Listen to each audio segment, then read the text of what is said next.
From impeachments to inaugurations, if it's a political story, we are on the scene. The race for the White House is heating up. Kamala, you're fired! I say, bring it on. If it's breaking news, we're live with the latest coverage. From the White House, the State Department, and Capitol Hill, we know the issues, but above all, we know the players to bring you the latest in-depth analysis on all the key stories that we're covering.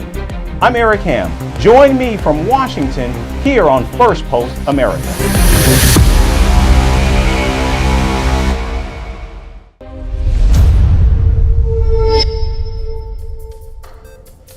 Welcome to Firstpost America. I'm Eric Ham in Washington, D.C. Hezbollah suffers more casualties and the race for the White House grows more chaotic. This and more on the way, but first, a look at the latest headlines. Russia's nuclear testing chief says Moscow is ready to resume nuclear tests anytime now. This after Vladimir Putin approved the plan to test a nuclear weapon at a secret facility. North Korea fires a nuclear-capable short-range ballistic missile for the second time in a week. Kim Jong-un claims the launch was to test a new type of missile which can carry a super-large warhead. India reports its second case of the Mpox virus in the southern state of Kerala. Indian officials say the affected patient arrived in the country from the UAE last week. The House of Representatives subpoenas Secretary of State Antony Blinken. The summons is regarding the chaotic withdrawal of the U.S. forces from Afghanistan in 2021 under the Biden administration. And Haiti creates an electoral council to hold presidential elections in 2026. The Caribbean nation last held elections in 2016 after previous attempts were thwarted by armed gangs.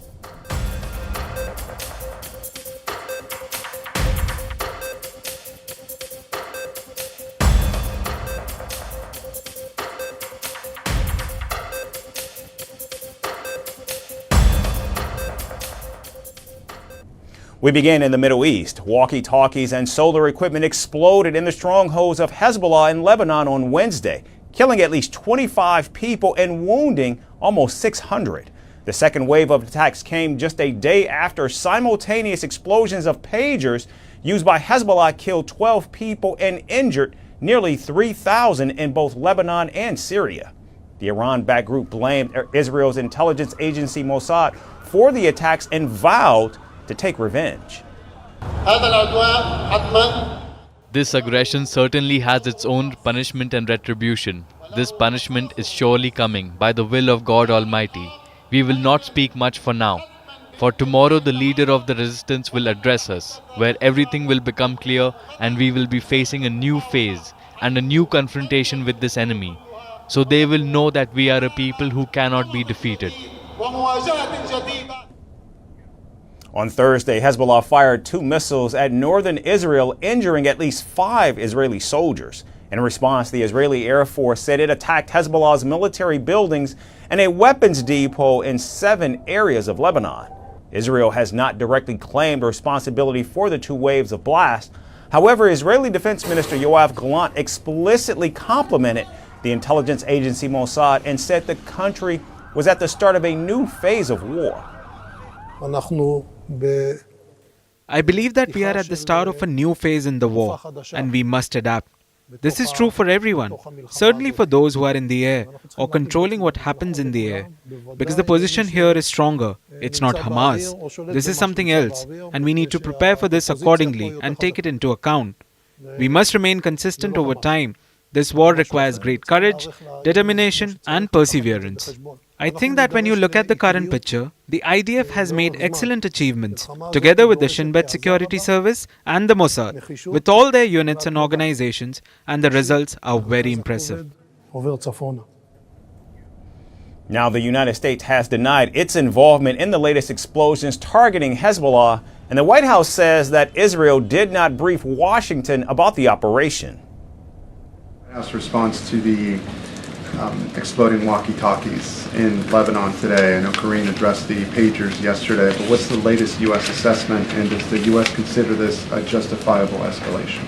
What I can tell you is we were not involved in yesterday's incidents or today's in any way, and I don't have anything more to share. Now, while the pagers and walkie-talkie detonations were targeted at Hezbollah members, there was no guarantee who would, in fact, be holding the devices when they exploded. Reports say many casualties were not Hezbollah fighters, but civilians, including at least 2 health workers and Iran's ambassador to Lebanon.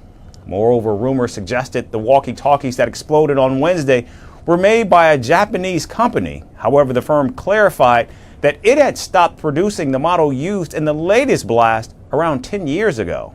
Now, as tensions escalate between Hezbollah and Israel, who are already on the brink of a full-scale war, the United Nations Security Council will hold an emergency meeting to discuss the situation on Friday. And here in the United States, Iranian hackers stole sensitive information from Donald Trump's campaign and sent it to President Joe Biden's campaign in June and July. The revelation was made in a joint statement by the Federal Bureau of Investigation and other national intelligence agencies. The stolen information was sent via emails to individuals linked to the campaign of President Biden, who dropped out of the race in July. The unsolicited emails contained non-public material from the Republican presidential nominee's campaign to influence the election. Investigators said there is no evidence indicating that President Biden's team replied to these emails, and the officials did not provide further details about the nature of the stolen confidential material. Vice President Kamala Harris's campaign has called the emails from Iran, quote, unwelcome and unacceptable, end quote, adding that the emails were received by only a few people who flagged them as spam or phishing attempts. However, Donald Trump, in typical fashion, didn't waste any time accusing Kamala Harris of spying on him. In fact, the former president asked if Kamala Harris would resign from politics and Democrats would pick a new candidate to replace her. Last month, Washington accused Iran of launching cyber attacks against the campaigns of both presidential candidates and targeting American citizens to fan political discord. However, Iran has repeatedly denied these allegations, saying it has no intention of interfering with the U.S. election. U.S. intelligence officials say Iran does not want Donald Trump to return to the White House, as he would increase tensions between both nations. The former president ended a nuclear deal with Iran, reimposed sanctions, and ordered the killing of Iranian General Qasem Soleimani during his term in office. All these actions infuriated Iran's leaders, who have vowed revenge against the ex-president. And staying in the United States, the U.S. Federal Reserve has lowered interest rates for the first time in 4 years. The 50 basis point slash will drastically cut interest rates on mortgages, car loans, and credit lending for millions of Americans and even those around the world.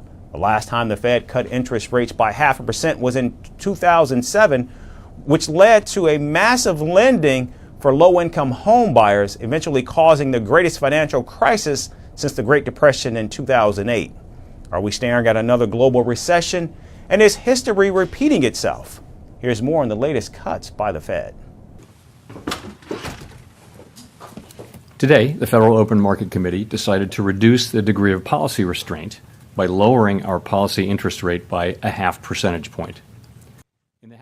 That was the United States Central Bank Chairman Jerome Powell announcing the lowering of interest rates by 0.5%. This is the first reduction in rates in 4 years, and the last time the rates were cut by a whopping 50 basis points was in 2007.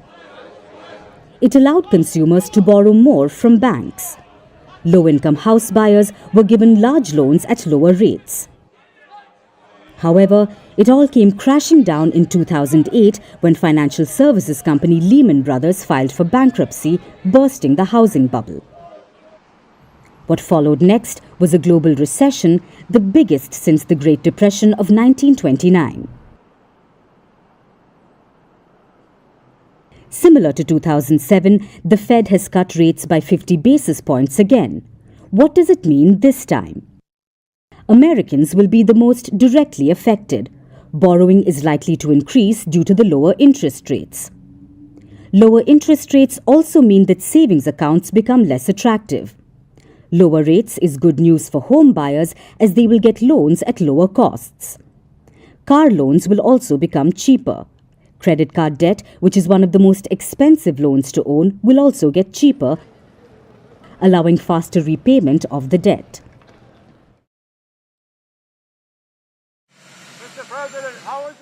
The Biden administration says the post-COVID-19 inflation is over and the Fed agrees too.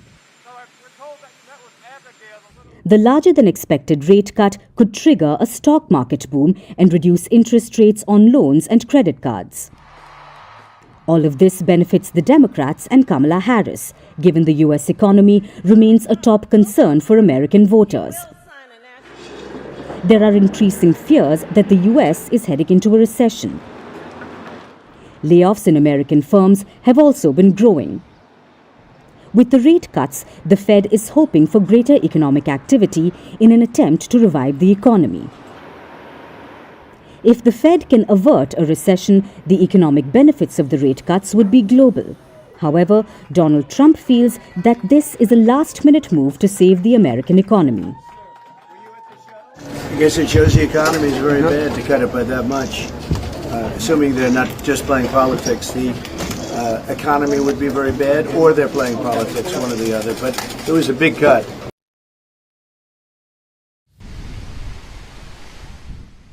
Compared to other central banks, the United States is late to the party.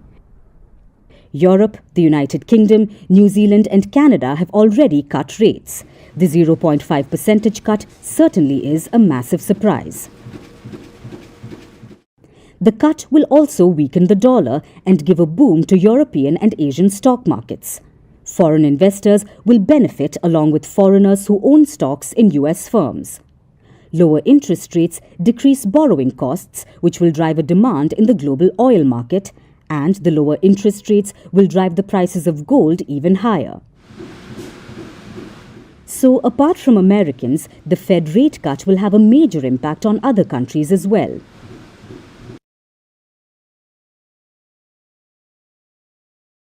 The US Central Bank has moved slowly and steadily.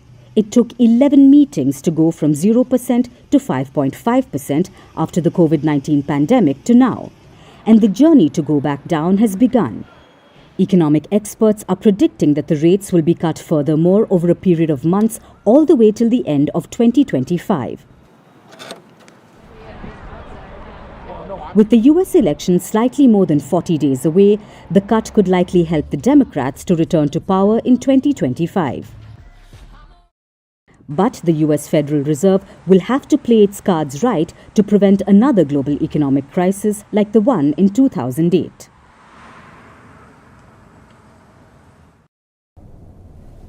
And now moving to South America, the National Liberation Army, or the ELN, attacked a Colombian military base, leaving 2 soldiers dead and at least 27 others injured.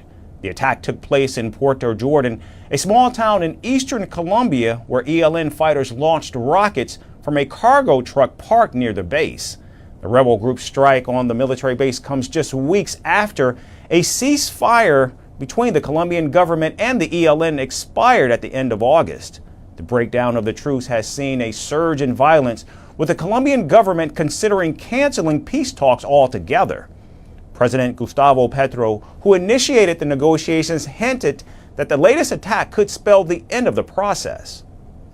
A dump truck loaded with explosives injured 27 young people and killed 2. It was set by the ELN, with whom we were talking about peace. This is an attack that practically closes a peace process with blood. Now, the ELN, Colombia's largest remaining rebel group, was founded in the 1960s by union leaders and students inspired by the Cuban Revolution. It has about 6,000 fighters operating across Colombia and Venezuela and funds its activities through drug trafficking and illegal gold mining. When President Petro took office in 2022, his government quickly launched peace talks with the ELN, but the negotiations have struggled. In fact, the ELN continued kidnappings and extorting civilians in territories under its influence. Now the rebel group's latest attacks on military targets and oil pipelines has further complicated the fragile situation. In response, Colombia's defense ministry has vowed to take firm action to restore stability in the region. ELN has definitely been left behind by the train of history. The degradation of the conflict and of this armed group due to illegal economies is unsustainable for the population. And in the face of this, the actions of our military forces, the operations that our national army must carry out and continues to carry out, must also be forceful. Now, this attack may prove to be a turning point in Colombia's decades-long conflict, with hopes of lasting peace now hanging in the balance. And finally, from Europe, where Norway is changing the rules of the road. In a country fueled by oil, electric vehicles now outnumber gas-powered cars for the first time ever. So how did this oil-rich nation become a global leader in green transportation? Our final report explains. In a world still dominated by fossil-fueled engines, Norway is rewriting the rules of the road and is blazing a trail toward a greener, electrified future. This oil-rich country has achieved a global first. Electric vehicles now outnumber petrol-powered cars, marking a bold shift in the fight against climate change. With over 754,000 EVs registered, Norway is officially steering toward cleaner skies, as petrol models slip into second place.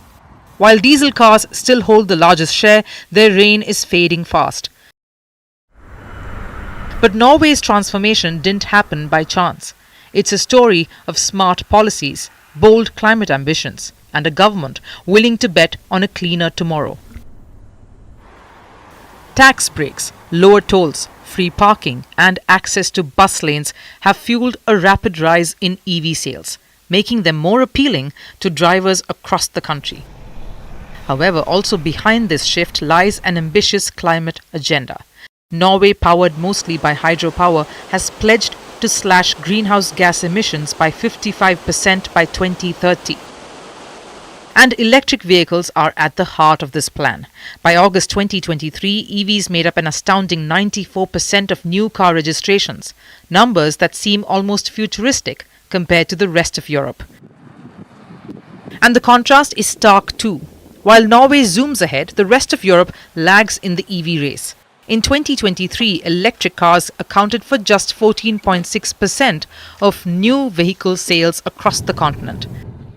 Globally, EVs are still a small piece of the automotive puzzle. They make up just 3.2% of the world's car fleet, with concentrations in China, Iceland, and of course, Norway. In the US, enthusiasm for EVs has been dampened by political divides, leaving less than 1% of cars on American roads electric. Norway's green revolution stands out, not just for the numbers, but for the irony of its origins. In a country whose wealth is deeply tied to oil and gas, it's somewhat poetic that this very wealth is funding the electric future. Yet, the journey isn't over. Despite the surge in EVs, nearly 1 million diesel cars still roll through Norway's streets. Experts predict it won't be until 2026 that electric vehicles outnumber diesel models. That is what they say. That's our show for today. We certainly thank you so much for tuning in. We hope to see you right back here again tomorrow. Thanks again for watching.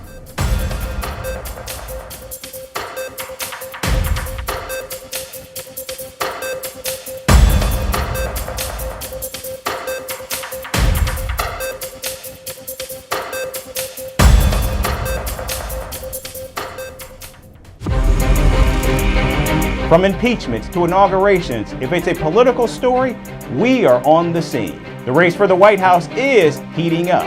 Kamala, you're fired! I say, bring it on. If it's breaking news, we're live with the latest coverage. From the White House, the State Department, and Capitol Hill.